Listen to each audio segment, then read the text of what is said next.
Welcome to Brews with Brad. I'm Brad Bordelon, your host. I'm talking today with a great industry buddy, client, just amazing person all around. Jason Moore from Vicinia Property Management, Multifamily. I'm doing well, buddy. I'm doing well. I wish I was in Texas with you, man. What's up with Texas? Yeah. Oh man, I'm pumped to be in Texas, except for the heat. It's just so hot. I love Texas. It is one of my favorite places to be. I think it's awesome for my family personally. My kids love it here. My son's best friend is here. My wife's best friend is here. Um, and they went to Colorado for the past 5 years, literally come to visit us every Christmas, bringing their kid up just so they could hang out with us for the holiday when we left. So, our friends have been kind of tugging at us for a while, and they finally pulled back. And it was just, our social life was, I don't want to say declining. It just wasn't what it was. I have such a huge friend base. I had family here. My sister's in Austin. It makes sense for us to be here. Second, business, man. For me personally, I have to be here, dude. There's so many opportunities for business. Being a business development, guy, it's something to be able to roll up to a shop and drop off a business card and a box of donuts for a team or an office and say, "Hey, I see what you guys are doing. I appreciate you. I'd love to talk about a collaboration or just want to drop off donuts. Have an awesome day." You can definitely reach people by the belly quickest. The hard pitch, people are just not, it's just so difficult to get people to bite. I mean, in today's day and age, I feel like the majority of what we do is relationship based. That's why I pick up the phone and I call you and I go, "Hey, buddy, what you got going on? Are you in Texas? Let's hang out." And so I had this crazy idea when I texted you and I said, "Hey, buddy, are you in Texas?" Because I really was contemplating going to do some content at SneakerCon because Okay. the Yeah. industry at large knows that I'm such a big sneaker fan. SneakerCon Dallas is happening this weekend Oh on wow. Saturday and Sunday. Yeah. So I think I may be shooting my third episode sooner than I anticipated. I may do some shots at SneakerCon this weekend. That's my consideration. I've got some good buddies that work at Fannie Mae that live close by that I could definitely tap into and say, "Bro, excited to be back home, just coming off of a conference." Um, just like you're traveling constantly. And I know you guys represent, several states across the South for sure. And I think through the Midwest as well. Is that Yeah. correct? Yeah. Fantastic. Yeah. Vicinia, we're headquartered officially in Indiana, but we have properties in Indiana, Kentucky, Tennessee, South Carolina, North Carolina, Georgia, Alabama, Texas. And, we were out there. I got to see you last week live and in Heck yeah. person, Heck and yeah. I Heck got yeah. some Rudy's barbecue Little and barbecue. Heck yeah, yeah. a little Touches my shiner soul, and man. barbecue. Yeah. I miss it, man, so much. Like I moved to Georgia 2 years ago, a little bit over 2 years ago, and the people were sweet here. The trees are big, and lots of rivers, and the mountains are great. But there's something about that Texas culture I miss, and but I'm glad to be here, and I'm excited to be continuing in Georgia so far. But I do travel a lot. I do project management for Vicinia. As their director of construction, we're all over the place. And this week I was in Texas, South Georgia. I'm going to North Carolina next week, and I'll probably be back to Texas soon. So I'll be looking you up. Hit me up, buddy. We'll do some barbecue again. Yeah, for sure. We'll take the tour. What's your favorite barbecue in Dallas? If you had to choose a place. So Top. Hard Eight. We talked about Hard Eight. That's It's hard to beat. It's near and dear to my heart. It's the Yeah, poppers. That's what do it for me. Everyone yeah, tells me Hutchins and McKinney, and I'm like, man, Hutchins has good barbecue. No question. yeah. Hands down. However, there's something about those poppers, and I like the little jalapeno popper, little onion, little jalapeno, and they do either the chicken poppers or the shrimp, and they usually run out of those at night. Yeah. And it's happened to me a few times before. I walk up, I get to the pit, and I go, "Poppers?" And they go, "Sold out, bud." And I'm Yeah. devastated. I mean, you get there, you're waiting in line, you're standing in front of the pit, all you can smell is the food just I know. coming off. You're just, Yeah. that's Texas for me, man. It's just, it's so Have funny. you been to Himes? Himes, I've not. I'm So interested. Himes is a Fort Worth. So I'm a Fort Worth guy. Okay. Okay. We don't go across 360, unless we have to. Understood. Right. But I'm a Fort Worth guy, and so Himes is local there, but they're in Dallas now, and they're all over there. They're bacon burnt ends, change your life. Burnt ends. Oh my God. Yeah. Okay. Okay. Okay. It's Yeah. on the Next time list. I'm in Denton, I'll take you out. We'll I go love there. it. I love it, buddy. Sounds good. Sounds good. Okay. Let's talk about the brews today. I'm sipping Newcastle plug brown ale. I love this stuff. I drank this back, I think it was 2012, 2013. I had gone up to New Jersey for Superstorm Sandy. Oh yeah, I was a, Sandy. Yeah. I was an adjuster at the time, and Yeah. I ended up sitting in Parsippany, New Jersey for 2.5 months. I lived in a terrible hotel, working State Farm claims, and I drank so much of this stuff because they used to sell this in the little baby keg, Oh yeah. the like whatever gallon size thing. Oh man, I Yeah. love. Newcastle takes me back. I used to. That was my Florida drink, man. So Yeah, yeah. yeah, on the beaches in Anna Maria Island. Oh, Yeah. okay, okay. Yeah, I'm all I go cerveza when I get to anywhere tropical. Put me in some good heat and it's game over. But in Texas, I tell you what, I get down on some Shinerbach, man. It's Shiner's a literally great everyday beer. right. I think It's so too. I used to get underrated. that on kegs too for my kegerator in the backyard. Um, Neighbors would just come knocking. Brad, you back Yeah. there? Come on in, buddy. Mugs are in Yeah. the freezer. Grab you one. I used to keep 32-ounce frozen mugs in my freezer, so my neighbors Mm. would all come by on the evenings when I'd be grilling. You'd smell it, and all my neighbors knew. If you can smell the food, you can come over. Yeah. That's just how I roll, man. I grew up with that. My grandfather was very, very much like that. Growing up in New Orleans, that community piece is like tight knit, and then when it comes to doing food, it's very much a family community type thing. Yeah. We boil Absolutely. seafood in mass, 50, 80, 100 pounds, cover the Yeah. table with newspaper, and then cover it with seafood. And everybody just stands around and drinks and talks and eats and eats and eats. Yeah. And eat some more. I So decided to do something else tonight. I'm going whiskey tonight. Um, I hope you're okay with that. Is that I am, appropriate I am. content? Whatever brew Okay. you're down with, buddy, I'm down. Yeah. I'm with some Blantons tonight. Oh, oh, You and I have had some Blantons together we did in over at Woodstock. Salt over there. Yeah. What's the name of that Um, restaurant? this used to Salt. be my favorite. So when I was in grad school, I'd go to this little place down the street and smoke a cigar and drink some Blantons, and it was cheap. And then something happened.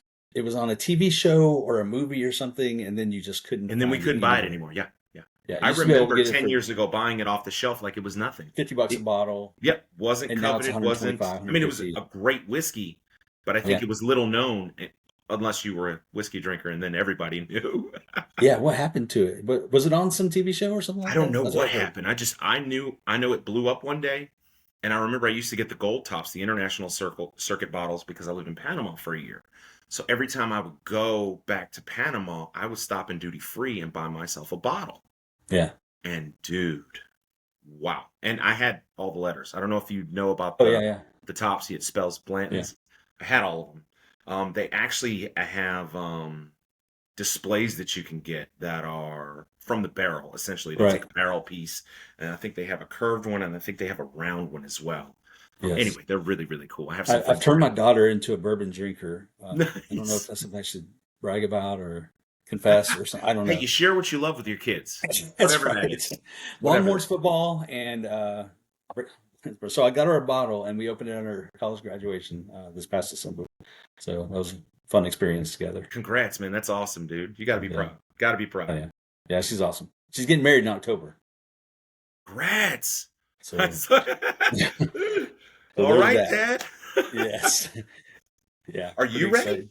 Excited about that. Yeah, he's a great guy too. He's an Okay, I love that. airplane mechanic and good kid.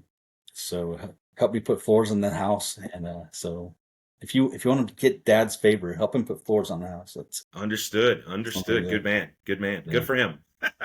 yeah I love that.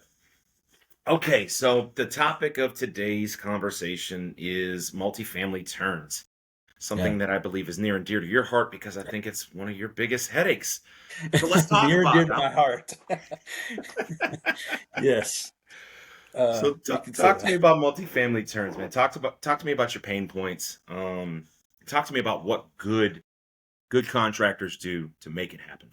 Yeah, I think the biggest thing, man, that we've had issues with is when we have contractors that communicate clearly, and we're talking about expectations beforehand, and it's the simple stuff of what makes you great in this field. I always said that really in construction you can stand out really easily by just having some of the basic soft skills that good professionals have. And Absolutely. so just communicating with your vendors and then communicating back to you. Um, and we've seen such a turnover and a change in the labor force, especially in the last 6 months, Yes, you know, sir. I and do. I do. um, and so instead of just throwing crews together, we're actually seeing more craftsmen coming to work. And um, it's for me, it's just having people that are going to really talk to me and get together with me beforehand. I was talking with Travis this morning for Property Masters, and I love that he just is so great at communicating with me with every question, and he'll send me if we talk about something on the phone, he'll send me a text and say, "Hey, just confirming we talked about these stair rails, uh, and and I just want so there's a paper trail, there's some documentation. Hey, you sent this text." Um, and man, that's the biggest thing for me.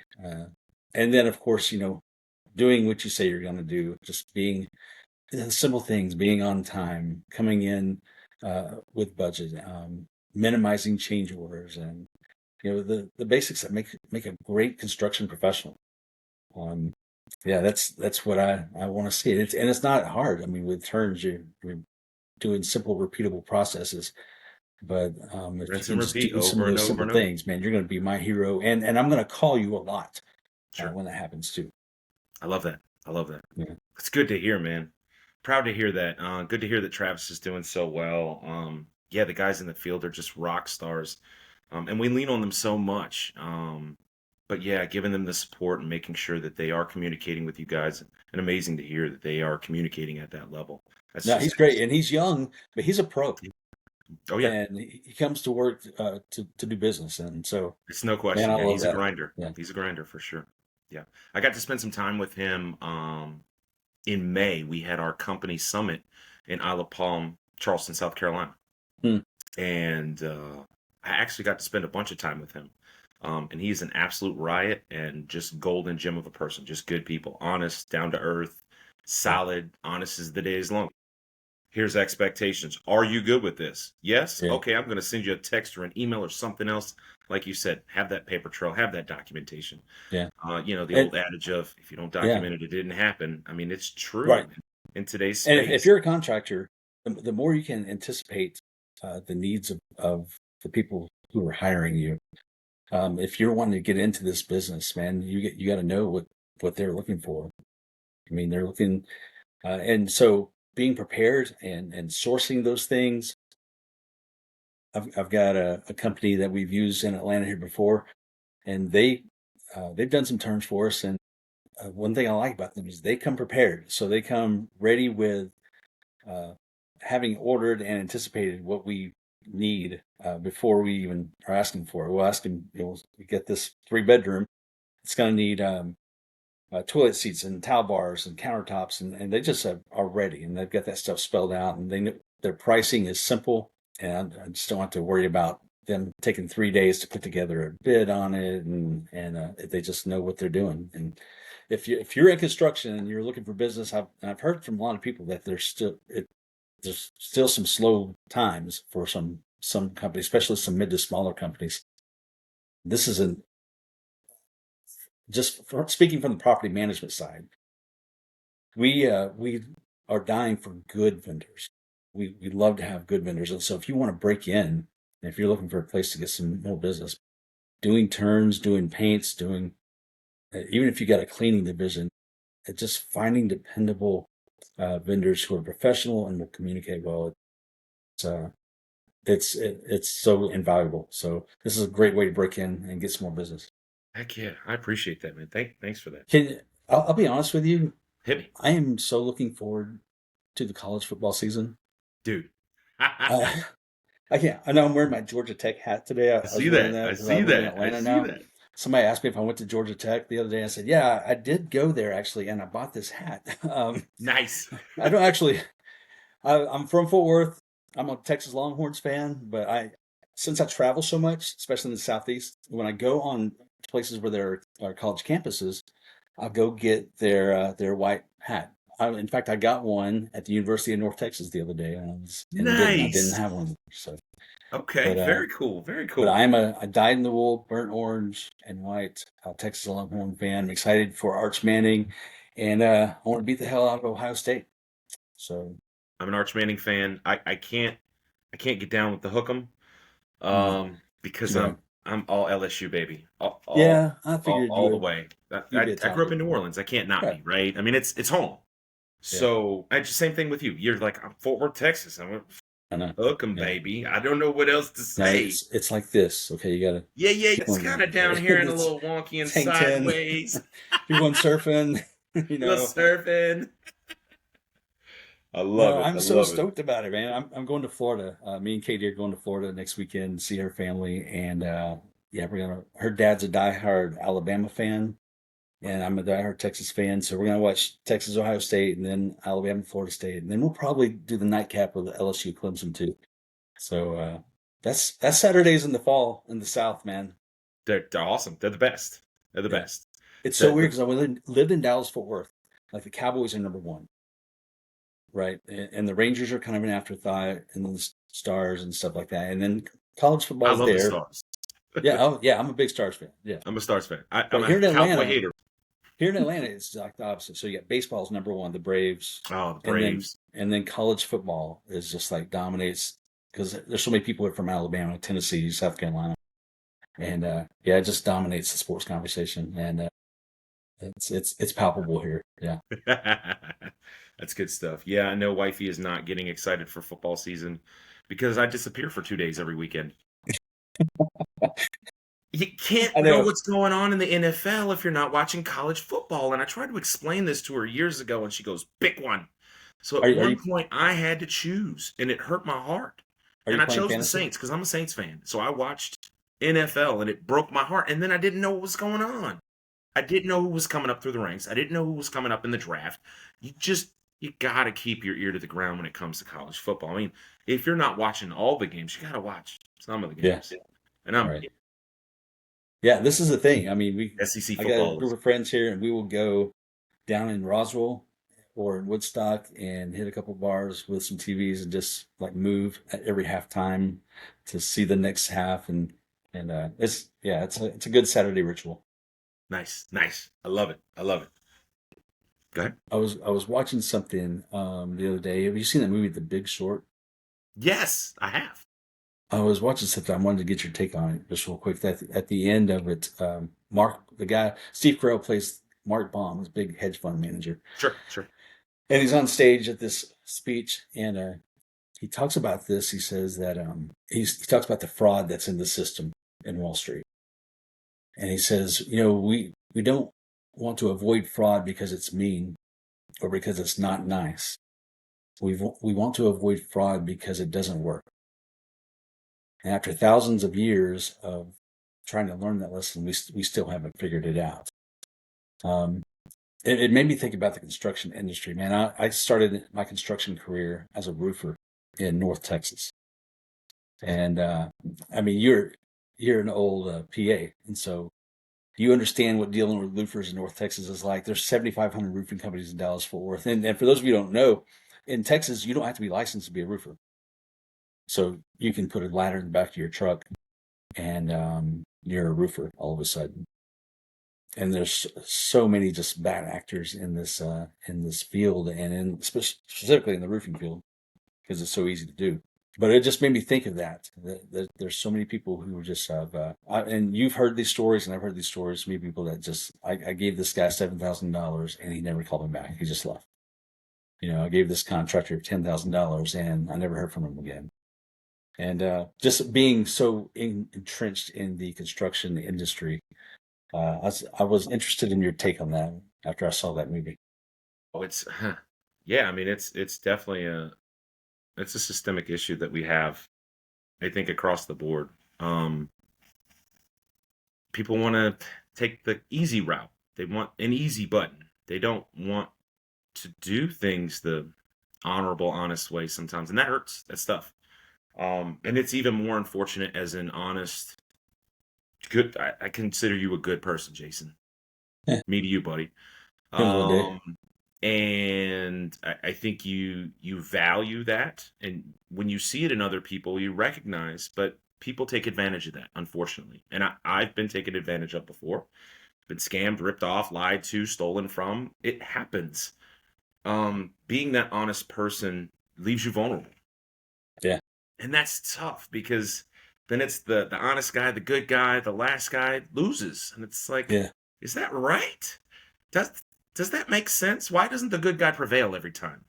yeah, To me that people would consistently continue to attempt to shortcut or fraud or this or that. But again, like I think it's just the easy button that they're looking for because they don't want to put in the time, the effort, the dedication, the thoughtfulness, whatever it takes to get that job done, right? Whatever you're doing in life. And I think that's where we fail. And it's unfortunate because I think people see a harder path and they think, well, this is difficult and well, I know that's the right way, but I don't want to do that. yeah, And I think we all suffer because of it, honestly, as a society. I yeah, think we all suffer yeah. because there's distrust and people, I mean, there's so many, and I feel like COVID made it worse, to be very honest with you, because people weren't honest with being sick. I mean, they just spread it to others. They didn't care. I don't want to get political with you, but Yeah. the mask situation, Mhm. just the media comes out and says, you don't need masks. They're for medical professionals. And Mhm. then a month later, it's, well, now we have a supply of masks and now everyone has to wear them. And now you have to wear them forever. What? I thought masks were for sick people. Yeah. Well, didn't you just tell us that? Didn't you give us all the science explaining to us why we didn't need to panic and get masks? And now we're all scrambling to get masks. Yeah. It was really unfortunate. And I think just people to people, it just created distrust and everybody had their, small circles if they had one. And that was just weird, I think, in society to go through that and see um people not trusting other people. It's tough to see. Yeah. In moments like that, I want to see people come together like a church, like a community, like let's rally together. We can beat this. We can do this. My first podcast, I can't tell you how nervous I was, dude. I was all You but did. You did shaking. great. I watched. I got such positive feedback, and I feel like I'm still just kind of dummying my way through this. So just encouraged, lifted up. I feel, and having that community come to me and go, "Hey, Brad, you're doing something cool, man. Keep going."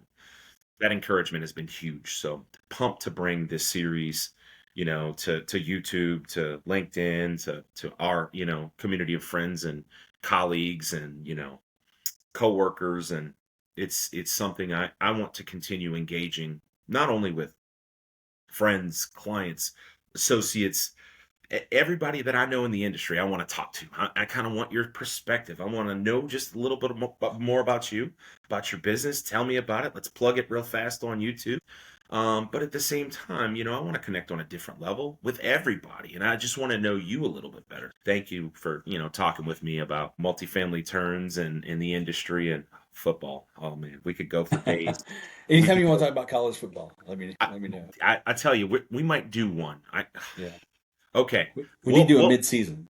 I'm thinking mid-season. I think we're going to do a mid-season kind of recap, and we'll talk about where we think the teams are going, what the SEC is doing, how Yeah. LSU is doing, how we hate Alabama, and go Dogs.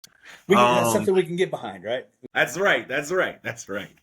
So, well, good stuff. I'll tell you what, man. I do apart from my project management and stuff for construction, I do executive coaching for a firm called the Bear Group, where we work with executives who are in transition, and we just kind of coach them through the process. What you said, just like one of the things that we talk to them a lot about is finding ways to cultivate your network by paying it forward. So you're not in a position, you're looking for a position. The worst thing to do is put yourself in a place where you feel like you're calling everybody, all your old connections, and trying to get from them. And so we talked to them about what can you do to serve them? What can you do to provide something for them, whether it's be on a podcast or write an article or do a lunch and learn for a company or whatever it is that you are gifted in, whatever your core competencies are. How can you share that with somebody and with the world?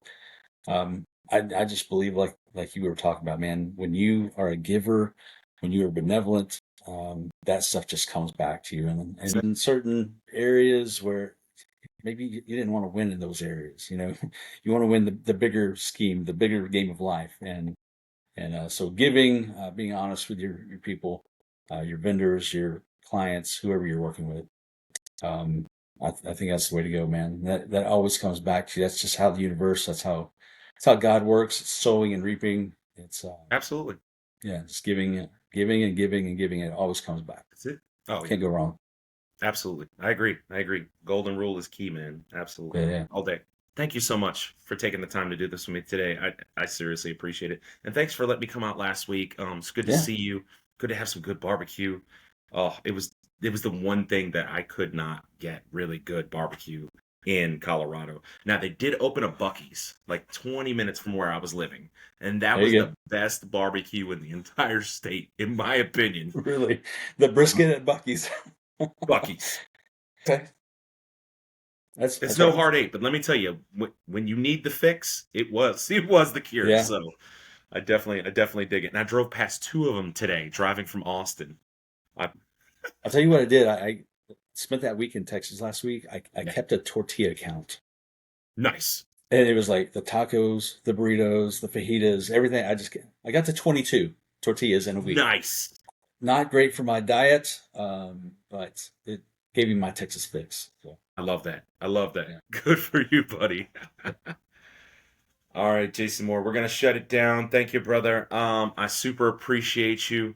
Have an amazing weekend, and thank you so much, my fans, all the people watching here. I super appreciate you. We appreciate your support, and have an amazing weekend, and stay classy.